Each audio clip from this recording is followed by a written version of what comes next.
Global.Media.com.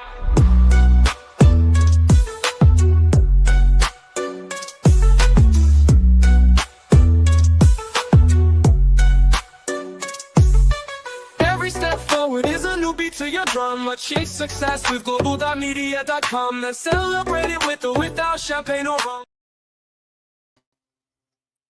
Yay! Okay, let me get rid of that vertical thing. I don't like that vertical thing. I can't see on my screen. Not distracting me anymore. Welcome, my friends. It's Monday. It's Annie and Dr. Paula Washington Day. You know, this is where I get to relive my reality, Dr. Paula. I'm gonna have to get rid of some of my friends. Many of my friends, maybe, right? For the very reason our topic today. I have a lot of people who talk. I do events, right? So surprise, surprise. They talk about what they want to do, what they're gonna do, what they want to achieve, how they want to be. You know what? They don't do anything. And I'm coming to the stage, you know, only since I met you, to realize I'm gonna have to let go of some of these people. Yeah. Because I want to be inspired by my friends. I want us to all rise together. I want us to, you know, to do magical things, change the world. But talking is not going to do it. Talking alone anyway is not going to do it. You know? That's true. And guess what? Everybody's not supposed to go with you. Everybody can't go with you because their vision and yours are too different. And if you are called to excel beyond the level of what they can see, then they can't go with you. That's hard to take, I must say. Let's welcome Christiana. How are you doing, Christiana? Glad you're here. You know, it's hard to take, right? Of course, if you're here, please do drop us a comment. Otherwise, we won't know you're here. You know, we might say we'll see the numbers, but we don't see the names until you do make a comment or say something. Of course, I love to work with you properly. I love to give you the adoration that you deserve for spending your time with us. See, as I said, go on, please. And also, if you're here and you were here at our last session, I hope you did your worksheet because we do have some information about that today. Yeah. I would love to find out what you did with your worksheet. Yeah, well, and everyone who was here and everyone who RSVP'd got the link sent to them. So I sent the worksheet, worksheet in the DMs and the link for today's meeting. So we'll see. Let's say, you know, if there's going to be further proof that my friends are talkers, exactly, not doers. Exactly. Or they're going to amaze me, and they're going to turn up and say, "Yeah, I've done it." You know, but I'm not expecting that. I must say, I'm not expecting that to be the case, right? You know, I expect the former, as we say in English, to be the case. Where they have an excuse. Oh, I looked in it, but I didn't do it. Anyway, look, I think that what you said just now, that not everyone's at the same level in terms of doing, achieving their dream, making the dreams come true. Yeah, that's quite scary, right? Well, you know, I don't find it scary as I did when I was younger. Now that I'm more mature, everyone has different levels and stages of life, ages and stages. So depending on the age and stage they're at, depending on what their true reality is, how they grew up, how they frame, how they think, and the real goal as to what they want to do and how they want to get there, everyone's not going to put in the same effort. You know, you have different types of people. You have people who are visionaries. You have people who are creators and innovators and so forth. And true entrepreneurs are born, I believe, that it's in your heart and you're going to go down with that vision until you see it manifest. You know, the CEO of FedEx went bankrupt 13 times, but that last time it went through. How many people can walk that out? Not many people can walk it out till it gets to that place, you know, and so all of us, life will teach us and challenge us into change and to level up for the vision we say we want to bring to pass in the earth. And really, as an entrepreneur, how our character and how our leadership grows determines how far we excel. As you know, we talked about this morning in the marketing session we had. It was that whole about our own wealth and what that looks like and what we want to perpetuate in the future. Are you building a dynasty, or are you just, what are you building? And so that determines how far a person goes. Look, I can accept that. I can accept that. I suppose I can only speak from my perspective, and Hmm. I say, I'm human, like everyone else, right? And Yeah, I've lived that life of talking about what I want to do. I want to do a conference. I said I was going to do it this side of, I think October is what I said, because I was talking about it in the summer. I said I'm going to do it in October. October came along, and I couldn't put it on because I had other things to do. I thought December, I thought November, then December. Then I put it on January 24th, and we had to move it to February the 4th, right? February is January 26th and February 24th. So February 4th is on now, and that's it. See, the reason I'm learning to be a doer. Rather than saying I want to do and then not do, I'm pushing myself to do, to make sure that if I say it, I have to do it. Come hell or high water, even if I do it badly. that's I have to do it, because I think the cost, which is what we talk about in this room, the cost of not doing is devastating. it really is. And you miss out, we miss out on so much. This session is called From Decision to Action: Why Talking Doesn't Create Results. And then more dreams die in Mm, indecision than actual obstacles. So yes. when we talk about, I'm not sure if anyone has did the worksheet or not, but in that worksheet, we talked about how many use the worksheet and move past hesitation. So we'll use you as an example. You decided you're going to do the conference in February. Well, now you have to put everything in place for February. You have Mm, to set up the all of the background work that's necessary to get that done. Then you have to delegate it, and then you have to set up a budget and all those details that go with it. So, what did you experience during the process? And you realize that you have to keep your word to yourself, because when we don't keep our word to ourselves, we offend our own conscience. And then also, we become untrustworthy to ourselves. So, mm. what happens when we're untrustworthy to ourselves? We don't believe it. So now unbelief sets in. And so, anytime we do something, now we're hesitant, or, we procrastinate and all these other things. It's bottom line, it's fear, all Mm. because we don't honor our own word to ourselves first. Then we can honor it to others externally. You see, it is that is that vicious cycle where we have to admit to ourselves, when the lights are out, we admit that we let ourselves down. Exactly. We have And to come clean. that's the biggest cost I can see happening, because if you lose faith in yourself, it's very hard to come back, right? I don't know, unless you turn it around, you're not gonna Yes. come back. Because now you're in a vicious cycle of, oh well, I said I would, I never do, and when I do, it doesn't work anyway because you don't put the effort in, and then that's just purgatory. Well, it's self sabotage. It's self sabotage. You know what? You're going to need faith to get there. You're going to Yeah. need faith to get out of those patterns of behavior. You're also going to need a coach or a therapist. Depends on which. Is it an emotional issue that needs a counselor or a therapist, or is it a coach that needs to hold you accountable for you to get your, everything in alignment and move everything forward? There's difference between coaches. I'm a business coach and executive coach, and we are the ones that will move you forward. We're not going to let you wallow in just because you said you want to do it. We're going to hold you accountable. And then there are other type of coaches that will support you in other areas. But when you work with a business coach or an executive coach, or both like myself, you're going to move, because we're not going to work with you if you don't. And so these are the things that, bring clarity about our own character and our own behavior in the things that we do.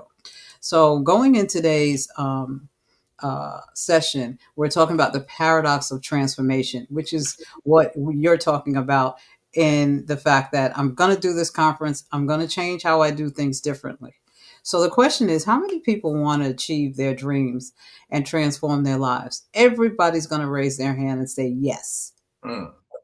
But those same people who want to transform often get stuck talking about their goals while continuously delaying the actual action required. Reason being, number one, the more you talk about something, you lose the steam and the energy. When you are going to do something, you create it in silence and create it privately, maybe to trusted confidants that you have. But the less you talk about it, the more you do. And then once it hits, it's time, you know? And so then the energy and the momentum and the excitement gets going because everybody actually see that you produce something Mm. and you actually see that you did it. So when we look at today's focus, we're going to look at understanding the hidden costs of hesitation. And I have a big $25,000 hesitation cost. In my book, The Encore Playbook, I put in there about I didn't apply for a particular RFP because I saw the competition and I didn't think that I could compete given the level of my company at the time. So I didn't apply. But what I found out later from the company that did offer the RFP, that nobody was granted that RFP. So I could have received that bid had I not hesitated and stepped back. You see what I'm saying? So we just have to go for it. What's the best thing that can happen? We get chosen. What's the best thing that can happen? We if we're not considered for this one, we may consider for another one. You never know what great opportunity is on the other side of just let's get it done.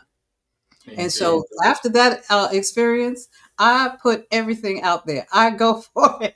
I do it and I make it happen. Because I could have had a $25,000 contract, you know. Mm. And I did end up working with that company several years later through another relationship. But I'm just saying, we have to stay focused on the goal. We have to set realistic, intentional goals, and we have to write them down because when you write something, the pen is the eye to the heart. So you make a commitment, and once you commit, you communicate. Then every connection you need authentically will come to you. However, if you're not authentic with yourself, you're not going to receive the right relationships. So we're going to learn from each other and we're going to build practical frameworks for 2026. And that's what this session is all about. Awesome. You Hmm. see, so for all of this leads towards our workshop on the 12th of January. That's true. Again, another example of any just doing. Say we're gonna do, then we do. Rather than we talked about the workshops we've all talked about doing workshops for a long time on these events. And I've done workshops in the past. Hmm. Some worked, some didn't work so well. So, but I Well, say this, that I've learned something, so I'm going to implement what I've learned and see how that works this time. Well, it's going to work because, you know, everything that I do and everything that I collaborate in works. And Mm. I'm always pleased with the outcome. I'm not responsible actually for the outcome. I'm responsible to do the work and to Yes. prepare and present an opportunity to whoever shows up. When I first started speaking and doing training, I didn't care if it was one person in the room or 10 people in the room. I would talk to one individual like I was talking to 5,000 people. I made sure they got it. And no matter what, I remember we were doing a conference in New York, and there was this a roadway like 285 here in Georgia, there in New York, and it was a big accident. And we could see from the conference center, everybody was stuck on the highway. So you know what? We went forward with it anyway. We just did it. And when everybody showed up, they showed up. If they didn't, they didn't. Because the bottom line is integrity, giving your word and moving forward. And with whoever is there or the people that are supposed to be there at the moment. So the hidden cost of inaction is financial, lost opportunities, missed revenue, and competitors advancing. Like I said, I missed out on that $25,000 RFP. Mental, chronic stress, anxiety, regret, self doubt, loss of confidence. All of that comes when we're not true to ourselves. When we don't honor our own word, everything falls apart and we're stressed out and aggravated, and everybody's running around and nobody knows what they're doing. Yeah. Secondly, relational damage. You damage credibility and you lower morale with yourself, your team, your friendships, and everything, everyone around you because of broken trust. Mm. And I had a client a couple of years back, and it's so funny about when you work with people that are married. The wife hired me for the husband because he had an organization problem with his business. Did very well, but he just wasn't organized. And so she would be in the background and he didn't know it. And we'd be working or whatever. And she said, I hope he gets it this time. I hope he gets it this time. And so one time he didn't know that she was back there. And he turned around with his book and showed her that he was doing the work. And I brought that up to say that's how simple it could be. Mm. She Mm. believed in him. She knew he needed help. And she knew she wasn't going to do it anymore. But that's how simple. Now, if he didn't follow through, guess what was going to happen with their relationship? What happens Divorce. with what happens with your team when you're working with people and you bring them to the table and you don't honor the relationship of who they are? You don't honor the time they spend to assist you to do what you're doing, and you don't provide them with the correct direction that they need. People leave jobs because they don't feel valued. People leave projects because they don't feel valued. And people definitely will not serve if you don't honor them and you don't provide them with the information that they need. And also that they see that you are actually doing what you say you're doing. And we have to represent that at all times and at all costs. There was so many times in business starting out and all of the crazy things that have happened to me in life where I had to pay everybody and I didn't get anything. Mm. When when I got downsized from my last corporate job, I told my daughter, well, Christmas might be in September. Okay. It may be in October, but it may not be in December. We just gonna have to see how this goes because I was new to moving into 100% entrepreneurial experience. And so I just let her know and I communicated what that was going to be like. And so when we are honest with ourselves and say, look, I don't know if this is going to work or not, but let's do this. Mm. Yeah, What do you all see? I think it's what we owe ourselves. Let me welcome Queen Leah. Always great to see you. Always great to have you here, of course. Oh, Christian, Leah's here. yeah, happy Oh, my, the queen herself. yeah, she's here. Now Christiana's enjoying the fact that she wasn't here last week, so she didn't have to do the homework. It's for your Oh, benefit, my friend. It's your benefit. It's not for our benefit. We know it wasn't the self-assessment survey. So if you didn't do it, you do want to do it, I assure you. But if you don't do it, oh well. It's all right. We'll survive. You'll survive too. Sharon Rose, welcome, welcome, welcome. Says right. So when you go for it and you don't get it, you learn, and the next attempt is better. Exactly that, Sharon Rose. Exactly. But it starts with honoring ourselves. It's a damage internally that really haunts me. That's what I say. absolutely. That's what I've learned. Not that's what I learned to do. Even if it doesn't work, at least I can. I want to say to myself, I'm not just a talker. I'm not just an information take. I'm not watching all the videos, reading all the books just for the sake of it. I'm an action taker. That's like you said, Dr. Paul. Like, what do I have to lose? I can win. Or I can ruin myself internally. If I don't Exactly. do it, it's Because go on, please. what I learned, I had a health challenge many several years ago, and what I learned through the healing process was when I bet on myself, I win every time. But when I bring other people in, and even those voices in my head and all of my crazy stuff, when I bring that to the table because I'm out of alignment with who I really am, I miss out on opportunities. All of the Mm, lost learning, then the skills and the impact that I have to make, I miss out on that. And so I vowed to myself that I would never not bet on me again and win. That if I got to do it by myself, I will do it.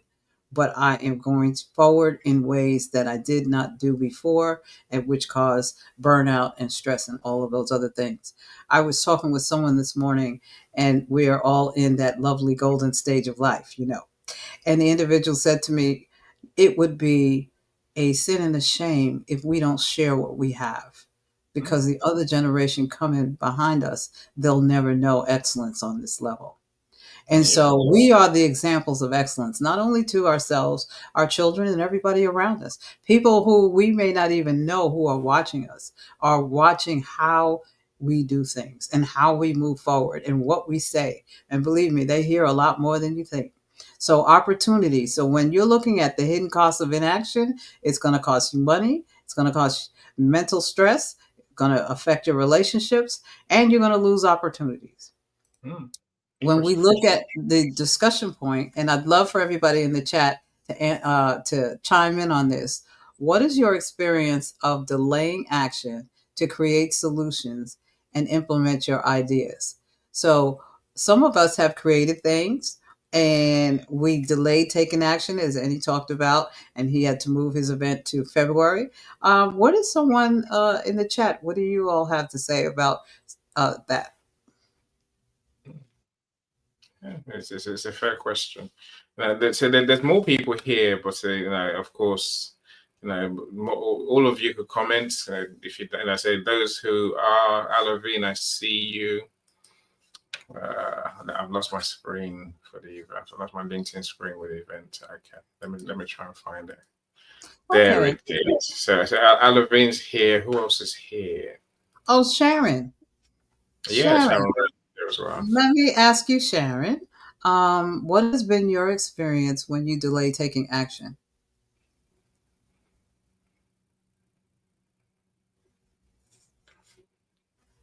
Well, I'll share mine. You can't join the studio to share, my friend. So the link is on the event page. Exactly. But you've only got a few minutes, if I'm being honest. So there's going to be Okay. a quick, right? I Well, think well, Alavine says the worst part of the bill is regret. exactly. And guess what? Those regrets add up, and then we're in grief. Mm, And so, grief is different from loss. Loss, you have hope, but grief, you don't have hope. So, the more take you don't take action, the more grief you give yourself. And then you wonder why sometimes you just have this like sorrowful feeling in your soul and you don't know why you can't get up. And you really want to get up, but you don't know why. And what is it? And it's those times that you are still regretting. So it's time to let those regrets go and say it was what it was. I was in the picture. For me, I say I was the fire in the frying pan. I created the frying pan and then jumped out the frying pan. So it is what it is. Crazy and chaos. We all do that in our growth process. But there comes a point where we have to be accountable and step up and do what we need to do. So that's the bottom line. We just have to do it. And even for if sure. you create goals Mm, strategically and incrementally, that's better than actually creating all these lofty things that you may not be able to attain. You know, I like this. She said, missed out on a great magazine exposure, global exposure. I understand what that's like. I missed out on a global stage at one point because I shrunk back mm. at that time, and so I do understand the cost of exponential, not linear. It's true. Mhm. Because it's almost incalculable. Yes. What we miss out on because this thing could be the start of the success that we dream of. You talked about excellence earlier, Dr. Paula. I think I saw somewhere yesterday. We can all achieve excellence. What we can really aim for is greatness because we can achieve that too. Only a few can. Are we one of the ones who's destined for greatness? I think we are. Yeah. All Everyone has an opportunity to be great in who they are and what they were created to be. Mm, It is, mm, are you willing to pay the price to yeah. walk at that level of excellence, Mm, walk at that level of discipline, walk at that level of accountability? And there is a form of loneliness that comes with that because the more you strive to go where you're called to go, the less people are going with you. And can you do that? Are you willing to do that? Are you willing to step up and step out? You know, we have to look at those barriers and that cause us to uh, shrink back when it comes to execution. We have to look at how we implement things, when we implement things, the timing of implementing things. I remember when I first got the vision for my businesses, I was running out there ready to do everything, but it wasn't time. I was new. 1 to 5 years, we're doing good if we keep the business going. Mm, 1 to 3 years. And here I was having all these lofty ideas and all of that. It was not time. That's why they didn't work. Everything shipwrecked, not because I didn't have it in me.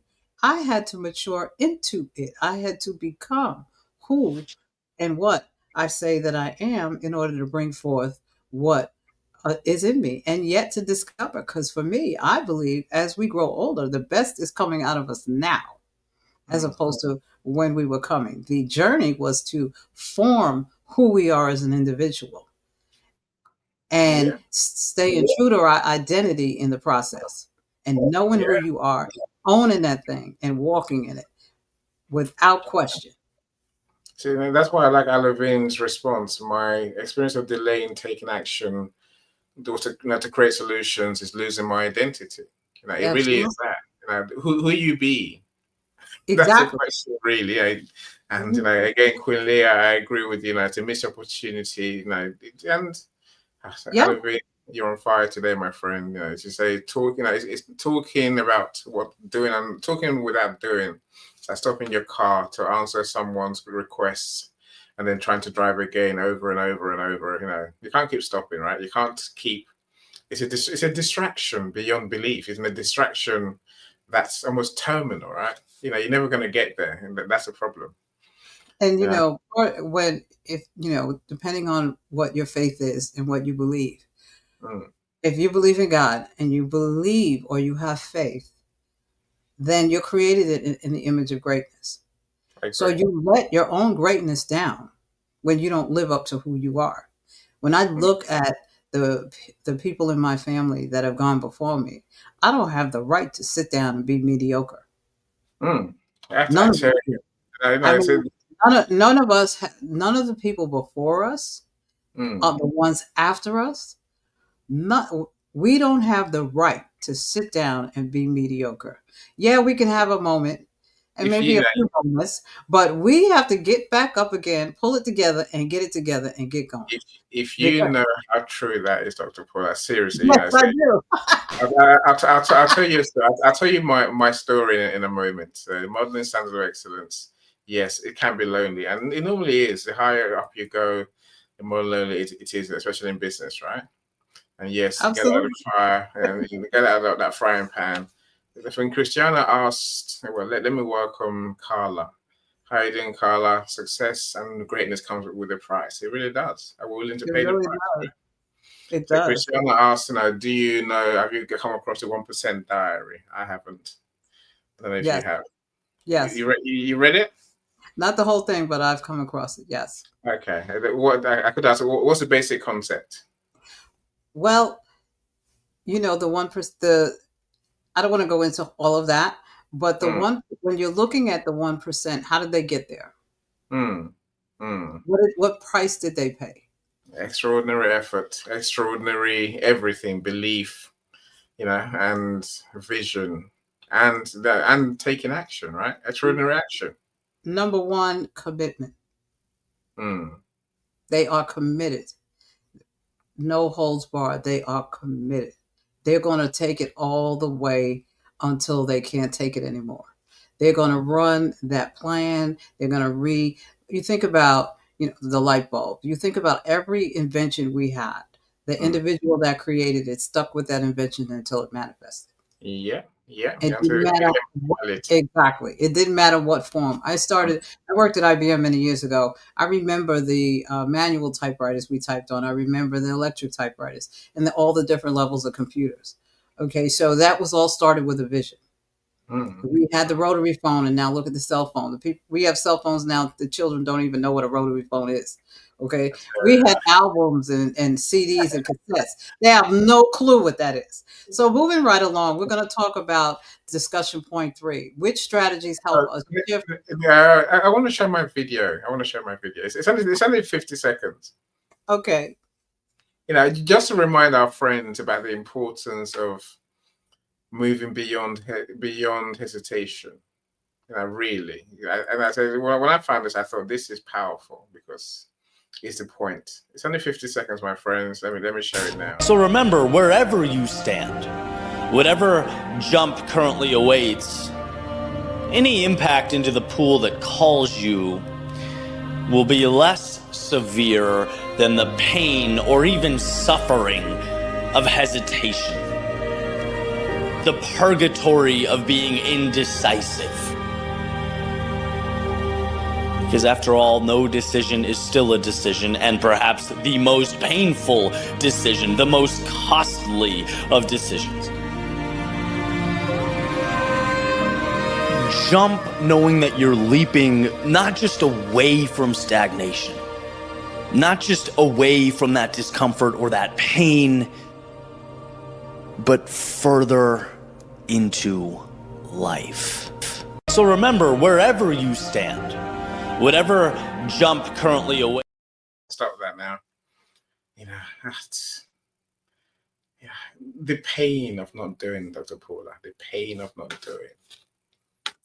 Many people are happy to suffer it. When you ask the question, what keeps us stuck? It is enjoying our comfort zone. It's enjoying the pain, and people do enjoy the pain. I don't know what you think, Dr. Paula. People do enjoy the pain.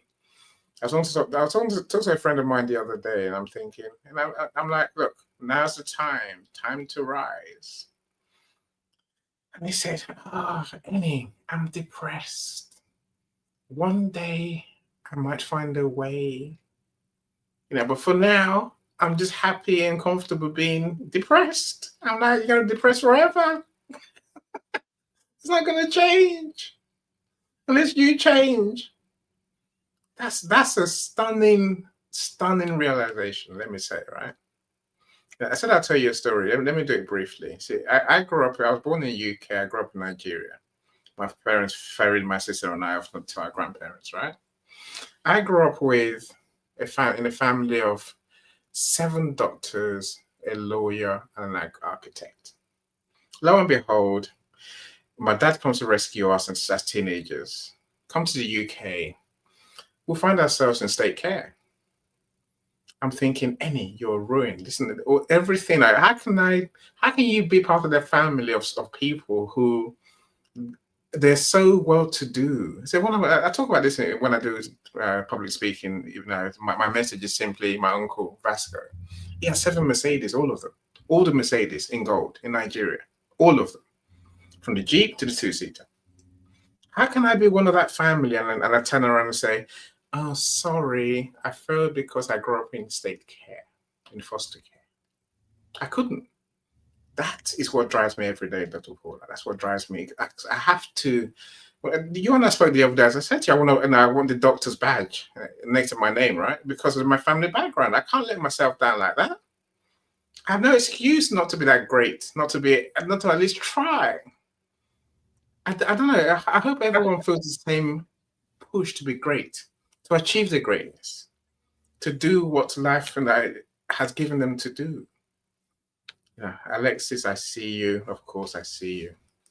Alavine says commitment, but also knowing when pausing, and I guess having an order to think and reflect, and therefore getting clarity. If you are still aligned or need to adjust, I get you, Alavine. So Dr. Paula, how do we move from talking to implementation? Or you can comment on that. You take it from wherever you like, really. Okay, so if you look at this table here, they're all looking at these plans and they're trying to figure it out, right? So which strategies help us shift from discussion to implementation? Well, actually, there's a process, and there's the way that we analyze things and we lay things out. So when you're moving from theory to practice, you write it out. You come up with a plan. You outline a plan. You get people to buy into the plan. And then breaking the inertia of that, we want to build a momentum with small wins. So we look at things that we can achieve quickly or move forward in a lot quicker than some of the things that would take a longer period of time. So what does that do for the team? It gives them small wins. It gives them motivators, boosters to help them keep building momentum. When I am doing a new project, what I'll do is I will look at the parts of that project that I know that I can achieve a lot quicker than I could some of the other ones. In writing this book that we're going to be publishing out this week, that was how I put that together, the same way. And so what happened? It allowed me to be able to create it and finish it a lot sooner. And sometimes you'll find that it may not even be what you're doing. It could be how you're doing it. It could be a process that you're doing.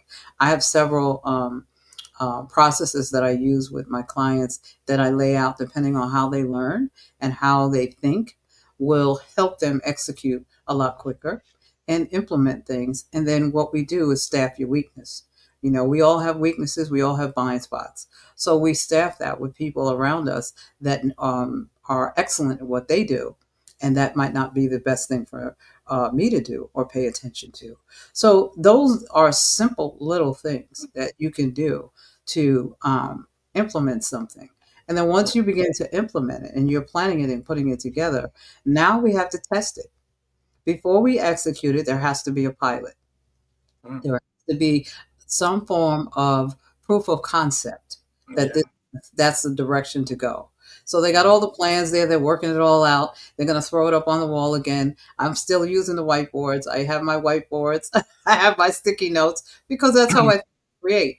And so, believe it or not, the people that I collaborate with, they use the whiteboards too. So whatever works for you, whether you're using mind mapping tools online, whether you're, doing however you do your meetings or whatever, however you work with your team and work within your own structure, you build that out and make sure that it is cohesive for everyone to be able to move forward.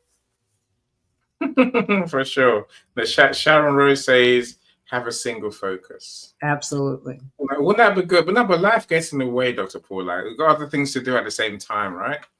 I think I'll take your small wins concept. I think that's important. Exactly. And small wins can be just taking a step. If I use my conference in February as an example, the first thing I did was write the outline. Why we're doing this, what are we doing, how's it going to work? Just that alone gave me the confidence to reach out to people to sponsor the event. I reached out to you to come and be one of my speakers, and you said yes. So I'm saying, right. So suddenly I'm thinking, yeah, I'm on my way. I'm a long way from a conference, but at least I've got a speaker. I have an idea what I'm trying to do. The next thing was get to sponsor. So someone said yes. I'm like, okay, I got 2 sponsors now. I'm saying those little steps, just take a step, take a step. Exactly. And it builds but see, it comes back to where we started off today, Dr. Paul. It's inner confidence thing that we're trying to build. Exactly. What if your whiteboard is your soul? It which tells you, I've done this before. I know what I'm doing. As opposed to the opposite, which is, what the hell? I don't know anything. I'm gonna fail. I never do anything correct. I never do anything anyway, right? And all these big ideas, and they never live. That's what you don't want to tell yourself, right? That's what you don't want to tell yourself. Well, and there comes a point where we just grow up and we say, you know what? I'm done with all of that stuff. Okay, either I'm going to do it or I'm not. You're going to be hot or cold. You're going to go or you're not. Okay, stop with it. Yes, we have to feel the feelings. We got to go through the emotions, and then we got to get to the next step. Because it's going the distance. The race isn't given to the swift, it's given to the one that endures. So if you're going to run this race called life, and you want to get to the stages of life where you're most productive, which is after your 50s, and you're most rewarded, where you are bringing value beyond belief, where you are seeing yourself soar in ways that you never have. And you haven't been that way before, so you're feeling your way through, but you can trust yourself. Then all of that other rhetoric has to go out the window. Yeah, you can have a pity party for about 5-10 minutes and let it go. If you have to. If you have to go find something to do some activity, work out, whatever it is you do to rejuvenate, regenerate yourself, Mm, mm. alleviate those thoughts. Because we're human beings and we have to feel what we feel, see what we see, and experience it. But we don't have to do it, wallow in it. I agree. I couldn't agree more. So, Yolanda, I see you. Welcome, welcome. Go on, please carry on. Please, sorry. I have to welcome everyone. Let me put on big screen so they can see. So, so we've got a couple of minutes left, Dr. Paula. So talk us through it. Let's see what we're meant to do. okay, so we do have the 2026 action framework, which is very simple based on what I talked about today. This is just a very high level of it, but we identify the priorities. You select top three, not 10, because we can come up with a long list. Not going to do it. Top three priorities you want to you want to achieve. You have first, second, third, and fourth quarter. In the first 3 quarters, you want to achieve at least those top three. What makes the biggest difference? Whatever makes the biggest difference, that's the one you look at first, see what it's going to cost and how much time it's going to take to implement that, to execute it, to plan it and move it forward. And that may not be the one you start with, but that may be the one you work with in the background because it's going to take the longest. And then the other two might be the ones that you start with and move forward, because as they pick up momentum and steam and get executed and they're implemented out, then it gives you more space and more time and more room to work on that larger project. You define your actions. Okay, 3 to 5 concrete, measurable actions per priority. So there are different tools you can use. I use the Lean Sigma DMAIC tool, where you define it, you analyze it, you measure it, and so forth. And you look for where there could be risk or waste in time, money, and so forth. And in doing that, you align those things all with those projects, and you actually can map out a clearer path. Because when you incorporate risk, when you could incorporate, well, what are the time wasters, or why do we want to do this, and what is the results and outcome we're looking for, and if we do this, what will that outcome be, and start to analyze it from a different perspective. It will help you move forward a lot quicker in defining your actions. Then you're going to schedule your steps. When will you act? Put it on your calendar. We know how the calendar works. We don't manage our time, we master our time. You look at the time and the energy it's going to take. You look at, how you color code it, however you work with your calendars, and you're going to master the time for each project and for each idea you can look into pursue. Also, the people that you're going to be working with and how that looks. Also the budgets and everything that you are looking to achieve. That's what you're going to do in that schedule your steps and create accountability. Who checks in? How will you track your progress? There are tools and systems that you can use to track your progress. There are definitely, you should have some type of accountability partner, whether you have a coach or trainer or a teacher or your team, whomever you have accountability partner, to make sure that your framework that you set up for the idea and the project you want to execute can come to pass. So this is just a simple way in looking at 2026 going forward. It's also a way at looking at what may not have worked in 2025 and why, and maybe some of those things you may want to revisit moving forward. Mm. Uh, any questions? No, no, I can't see the question. Oh, my phone is destroyed. I can't tell anybody now. Okay, we're hearing some feedback. I got through it. Yeah, I'll stop you now. So let's get rid of that. Oh no, I'm still talking to myself. Anyway, look, let's call it a day. My son is waiting. I don't know what's going on. Can't go now. Yeah. Well, I thank everybody for coming, and I love your comments and the 1% diary. Of course, that's about habits and things, but it's also too having that 1% mindset. You want to be in the 1%. The setting up the right habits and priorities will help you get there. For And sure. I love Queen Leah's comment, which this is what I will leave you with. Know that you can trust yourself and go. Absolutely. Bet on yourself and win every time. Exactly. My friends, look, join us again. We've got one more show before Christmas, before our workshop on the 12th. Of course, we'd love to have all of you there. If you're ready to make, to take the next big step, say this is not just about starting. This is also about aiming for greatness. That's what this event is, right? That's what our workshop is. So if you're doing good already, is there greatness that awaits you? How do you get there? Dr. Paula has all the answers. I have some of the answers, not all of them. Yeah, well, you have one. I suppose we have the rest of them, right? Okay. We have the answers ourselves. Look, my friends, let's take life seriously. Let's take our life seriously. It is. Now we want to be part of that 1%. We really, really do. Dr. Paula, thank you so much. My son is waiting. I don't want to lose him to social care today. Okay. Bye. Everyone have a day. wonderful afternoon. Thank you so much for coming. Bye-bye. Connect with Dr. Paula. Go in the comments, talk to Dr. Paula for sure. Let's do that. So my friends, take care, everyone, take care. Every step forward is a new beat to your drum. Achieve success with Global.Media.com and celebrate it with or without